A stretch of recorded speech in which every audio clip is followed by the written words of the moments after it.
Bonjour à tous. L'armée américaine chercherait-elle un moyen de contrôler le climat? C'est la question qu'on se pose aujourd'hui dans les reportages. Contrôler le climat en déclenchant par exemple des cyclones ou en provoquant des sécheresses. L'idée paraît farfelue et pourtant, en plein Alaska, l'armée américaine développe depuis plusieurs années un programme de recherche scientifique et militaire sur l'ionosphère. Alors fantasme ou réalité, voici l'enquête d'Audrey Avram sur un récit d'Adrien Pinon. Et si un jour nous pouvions contrôler le climat? Nous sommes en Alaska, au milieu des glaces. Derrière ces grilles, sur plus de 20 hectares, se trouve une base de l'armée américaine. De loin, on distingue une forêt d'antennes de plus de 20 mètres de haut. Il y en a plus de 80. Officiellement, cette base abrite un programme de recherche scientifique et militaire sur l'ionosphère, l'une des couches de l'atmosphère. Nom de code, HAARP. Un nom qui suscite de nombreuses rumeurs et interrogations depuis des années. On pense généralement que les Américains y étudient le contrôle des communications, voire des phénomènes climatiques. Nick Begich est chercheur. Cela fait 15 ans qu'il tente d'en savoir plus sur les expériences menées au cœur de l'Alaska. Après plusieurs années d'enquête, il est arrivé à rentrer en contact avec l'un des concepteurs du projet HAARP, le physicien Bernard Island, qui veut lui donner accès à des données confidentielles. Ce qui est apparu à la lecture de ces brevets concernait des recherches pour manipuler le climat, des manipulations climatiques, voire même des manipulations de l'environnement de manière très particulière, tout ça pour des applications militaires. Manipuler le climat, cela paraît impensable. Mais être capable d'envoyer un cyclone ou une sécheresse chez ses ennemis, cela ressemble à l'arme absolue. Les Américains essaient-ils vraiment de contrôler les phénomènes climatiques? C'est ce que croit Luc Mampey, chercheur pour le groupe de recherche et d'information sur la paix et la sécurité. Je fais référence notamment à un rapport publié par l'US Air Force vers la fin des années 90 et qui s'appelait Air Force 2025, où très clairement l'US Air Force évoque là toutes les recherches qui devraient être faites à des fins militaires de manière à pouvoir avoir un certain impact sur les phénomènes météorologiques, de manière à pouvoir faciliter les opérations militaires amies et rendre plus compliquées les opérations militaires ennemies.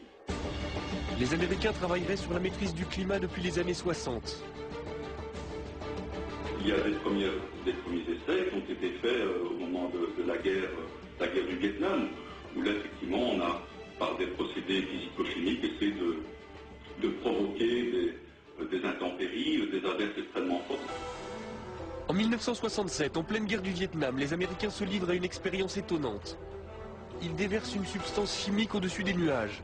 Le but, faire en sorte que les pluies torrentielles de la mousson se propagent au Nord-Vietnam jusqu'aux bases de leurs adversaires. Le plus étonnant, c'est que cela a marché. Alors HAARP pourrait-il être la suite de ces premiers essais? Ce qui concerne les modifications environnementales et climatiques, c'est un enjeu militaire aux États-Unis depuis certainement 50 ans. Et cela implique des technologies, des procédés, des techniques très proches de ce qui est mis aujourd'hui en œuvre dans le cadre du programme HAARP. HAARP suscite l'inquiétude, au point qu'en 1997, le Parlement européen met sur pied une commission d'enquête sur la possibilité de manipuler le climat à des fins militaires. Très vite, les parlementaires font des découvertes alarmantes.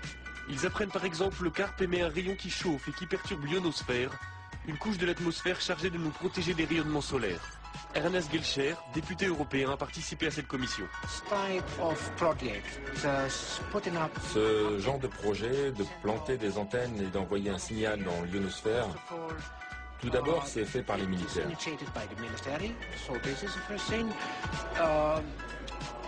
Ils ne savent même pas quel impact ces expériences pourraient avoir. Je pense que derrière tout ça, il y a des objectifs militaires qui pourraient être un peu plus ambitieux, un peu plus vastes que ceux qu'ils veulent bien admettre en public. Très vite, les travaux de la commission se heurtent au refus américain de s'exprimer sur HAARP.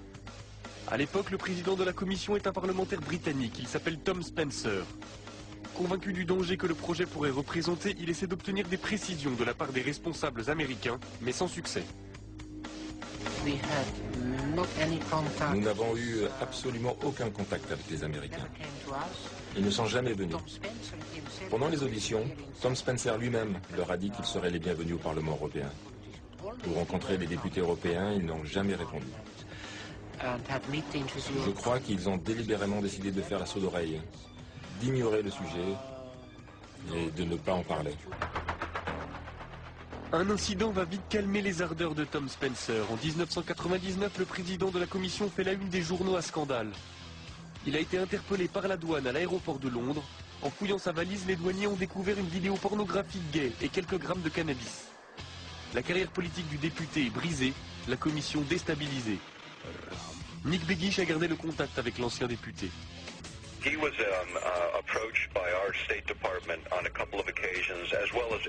Il a été approché par les autorités américaines plusieurs fois, comme tous les membres du comité. On lui a demandé de ne pas organiser ses auditions. Il a refusé et même accéléré la procédure. Il a essayé de parler avec les Américains, il a essayé de parler avec l'OTAN. Un jour, il a même appelé Al Gore devant moi. Ils étaient amis depuis des années et Al Gore a refusé de le prendre au téléphone de la Maison Blanche. Il était vice-président à l'époque. Ce qui s'est passé, c'est que tout le monde a dit à Spencer de rester en dehors de tout ça et il ne l'a pas fait.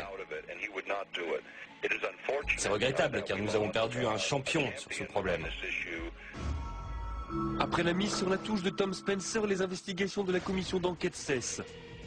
Cela n'empêche pas de nombreux chercheurs de continuer à se poser des questions sur les expériences menées par l'armée américaine en Alaska. C'est le cas du physicien Jean-Jacques Berthelier. Son laboratoire est en contact direct avec Demeter, un satellite doté de nombreux instruments de mesure qui passe régulièrement au-dessus de la base américaine.